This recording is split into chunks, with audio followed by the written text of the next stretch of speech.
Hello friend, welcome to my YouTube channel. तो आज मैं आपको बताने वाला हूँ कैसे हुई इंडिया शब्द की उत्पत्ति, कैसा पड़ा हिंदुस्तान का नाम भारत और इंडिया।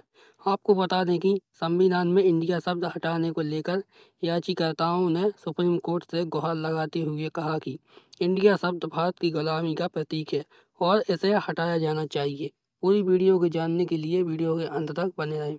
नामकरण की सियासत भारतीय राजनीति का लंबे समय से हिस्सा रही है, इसलिए इतिहास और पुरातत्व इतिहास की दुनिया के विवादित, लोकप्रिय और अक्सर किसी सभ्यता विशेष को इंगित करने वाले नाम राजनीतिक विवादों का कारण बने हैं।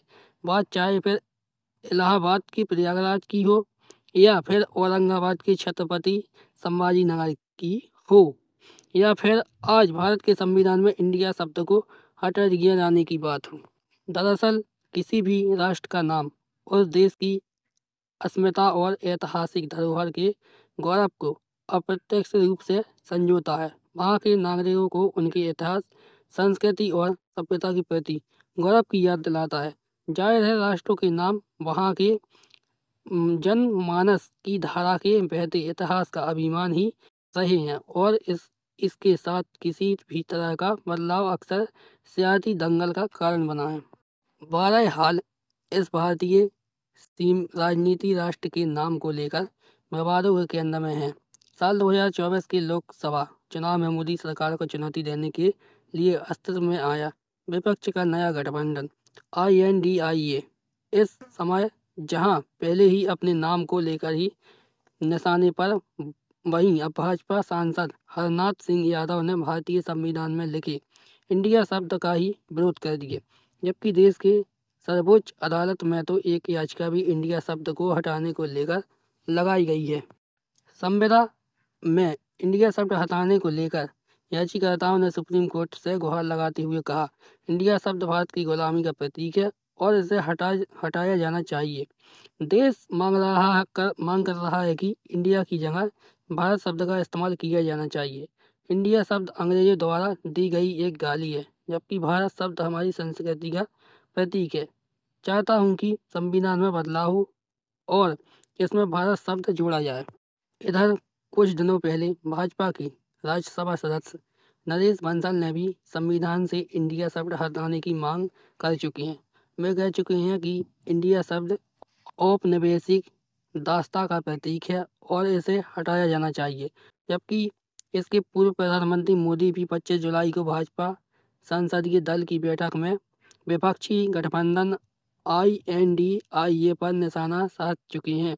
पीएम ने इंडिया शब्द पर चुटकी लेते हुए कहा था, ईस्ट इंडिया कंपनी और इंडियन नेशनल कांग्रेस का गठन अंग्रेजों द्वारा किया गया है। खास बात यह है कि हाल ही में G20 की बैठक में भारत सरकार की ओर से जो G20 के लिए जो न्योता भेजा जा रहा है, उसमें प्रेसिडेंट ऑफ इंडिया की जगह प्रेसिडेंट ऑफ भारत लिखा गया है। हमारे देश का नाम भारत रखे जाने का इतिहास प्राचीन काल का पौराणिक कथाओं से जोड़ता है।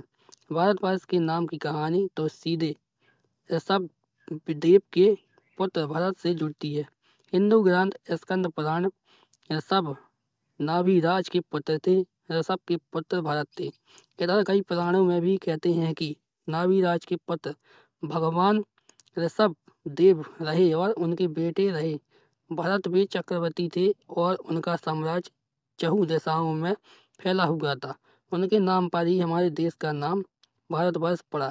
यह वह कालखंड था जब भारतवर्ष, जम्मूद्वीप, भारतखंड, आर्यवर्त, हिंदुस्तान, हिंद, अलहिंद, ग्यागर, फगील, तिरुनायरू, होडू जैसे कई दूसरे नामों से ही पुकारा जाता था।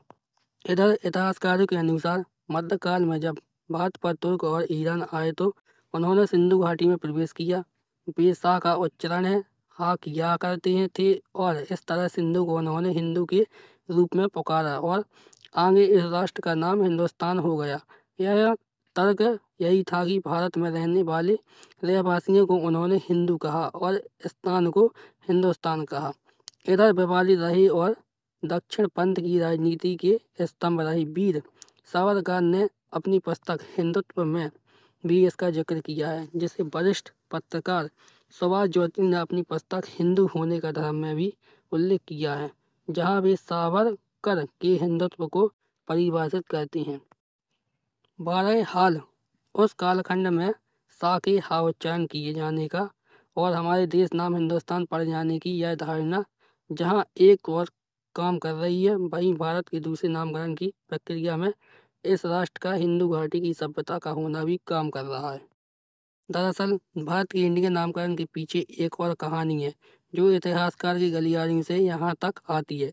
एक तरह से भारत के इंडिया हो जाने का सारा गणित यहीं से शुरू होता है और इसके पीछे सिंधु नदी अपना काम करती है। सिंधु नदी का दूसरा नाम इंडस भी था, जबकि सिंधु सभ्यता के चलते भारत की सिंधु घाटी की सभ्यता को एक और पुरानी सभ्यता यूनान, जो आज का ग्रीक है, वे लोग इंडो या इंडस घाटी की सभ्यता कहा करते थे। ऐसे में इंडस शब्द लैटिन भाषा में पहुंचा तो यह इंडिया हो गया। बता दें कि लैटिन बड़ी पुरानी भाषा रही है, जो रोमन साम्राज्य की आधिकारिक भाषा थी। भारत को भारत, इंडिया और हिंदुस्तान के नाम से विश्व के राष्ट्र जानते हैं, पर हमारी सीमा के नज़दीक वाले देशों ने हमारा पुराना नाम यानी हिंदुस्तान, हिंदुओं का स्थान, अपने दैनिक प्रयोग में जारी रखा।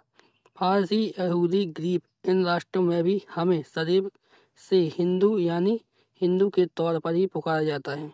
इधर अंग्रेजों के आगमन के साथ ही उस समय हिंदुस्तान के रूप में चर्चित हमारा देश इंडस वैली यानी कि सिंधु घाटी की सभ्यता के रूप में भी पहचाना जाता रहा है। ऐसे में अंग्रेजों ने इस इंडस वैली शब्द के लिए लैटिन में प्रयोग होने वाले इंडिया को ही हमारे देश का नाम दे दिया और ऐसे ही हमारे देश का नाम इंडिया पड़ा। अगर आपको मेरा वीडियो अच्छा लगा हो तो वीडियो को लाइक कीजिए, चैनल को सब्सक्राइब कीजिए और वीडियो को ज़्यादा से ज़्यादा शेयर कीजिए।